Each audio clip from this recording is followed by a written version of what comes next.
Praise the lord. దేవుని నామముకి స్తోత్రములు. దేవుని బిడ్డలారా, సబ్స్క్రైబ్ చేయనటువంటి వారు సబ్స్క్రైబ్ చేయండి.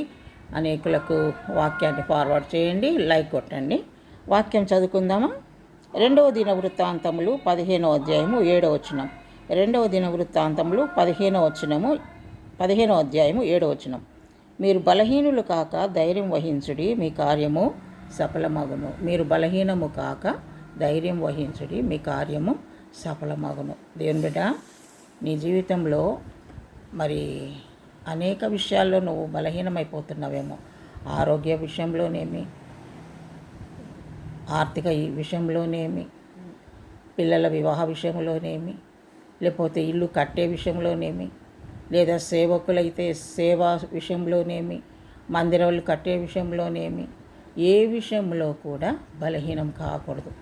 సేవకులైనప్పటికీ దేవుని బిడ్డ, మరి విశ్వాసులైనప్పటికీ, ఎవరైనప్పటికీ ఏ విషయంలో కూడా బలహీనము కాకూడదు.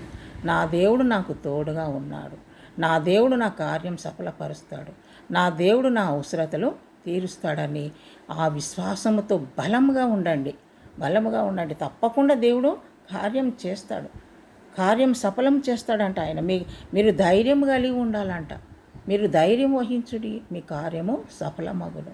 దేవుని బిడ్డ, దేనికి కూడా ధైర్యపడదు. ఇల్లు కట్టే విషయంలో కానీ, అప్పులు కట్టే విషయంలో కానీ, మందిరాలు కట్టే విషయంలోనేమి, సేవ విషయంలోనేమి, ఆత్మల భారం విషయంలోనేమి, ఇంట్లో ఉన్న ఆర్థిక ఇబ్బందుల విషయంలోనేమి, దేంట్లో కూడా మీరు బలహీనం కావద్దు.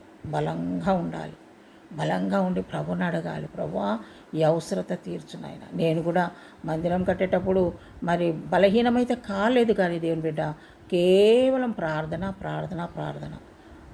దేవుని వైపే చూశాను, మోకరించాను, ఉపవాసాలు ఉన్నాను, ప్రార్థన చేశాను. మోకాలు అరిగిపోయినాయి దేవుని బిడ్డ, ఎముకలు అరిగిపోయినాయి, శరీరము నలిగిపోయింది, కానీ మందిరం కట్టబడింది. హల్లెలూయా. ఎవరి వైపు నేను చూడలేదు, ఎవరిని డొనేషన్లు అడగలేదు, కేవలం ప్రార్థనే. దేవుని బిడ్డలారా, ఏలియాను కాకుల ద్వారా ఏ విధంగా దేవుడు నడిపించాడో ఆ విధంగా దేవుడు నన్ను నడిపించాడు. దేవునికి స్తోత్రం. హల్లెలూయా. ప్రియ సేవకుడా, సేవకురాలా, దేని విషయంలో కూడా మీరు చింతించకండి. మీ కార్యాలు సఫలం కాబోతున్నాయి. ధైర్యంగా ఉండండి. తప్పకుండా దేవుడు మీ జీవితంలో గొప్ప కార్యాలు చేయబోతున్నాడు. అలాగే విశ్వాసులు అందరూ కూడా ధైర్యం కలిగి ఉండండి, బలహీనం కాకండి. దేవుని వైపు తేరి చూడండి, ఆయన మీ కార్యాలన్నీ సఫలం చేయబోతున్నాడు. దేవుడి కొద్ది మాటలు మన ఆత్మల మేలుకై దీవించునుగాక. పరిశుద్ధుడా, గొప్ప తండ్రి, నీకు వందనాలు. ఏ విషయంలో కూడా ఎవరు కూడా నాయన బలహీనం కాకుండా, అధైర్యపడకుండా నాయన ధైర్యము తెచ్చుకొని, దేవా నాయన నీ వైపు తేరి చూసి నా తండ్రి ముందుకు సాగుటకు సహాయం చేయండి. మీరు కార్యం సఫలపరుస్తారంటున్నారు కనుక ప్రభువా, వారి జీవితాల్లో ఉన్న కొదువలన్నీ కూడా మీ నామములో నెరవేర్చి తీర్చి మహిమ పొందమని యేసు నామములో ప్రార్థిస్తున్నాము తండ్రి. ఆమేన్. Praise the Lord. God bless you.